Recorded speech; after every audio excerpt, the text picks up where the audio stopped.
පොඩ්ඩක් lead part එකක් කොහොමද ගහන්නේ කියලා නෝට්ස් මුකුත් දන්නේ නැතුව හැබැයි මේකට කෝඩ් එක චුට්ටක් පුළුවන් වෙන්න ඕනේ. ඔන්න ක්‍රමේ. දැන් අපි අල්ලගත්තා. කිරල මුතුලිහි මම දැන් ප්ලේ කරපු සින්දුව යන්නේ කොහොමද? දැන් චුට්ටක් මේ කෝඩ් එක.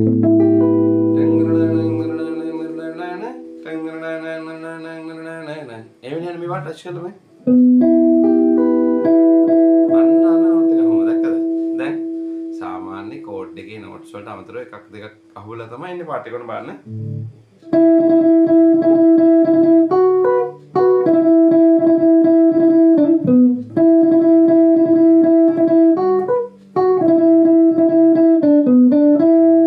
අන්න හරි.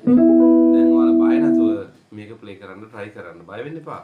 ඊට පස්සේ එක නෝට් එකක් අල්ලගත්ත කියලා කියන්නේ ඊළඟ නෝට්ස් ටික ඔයාලට ප්ලේ කර ගන්න පුළුවන්. හදිසියවත් බැරි වුණොත් එහෙම ගිටාර්ස් YouTube channel එක බලන්න ලෙසන් ටික දාලා තියෙනවා. එහෙනම් share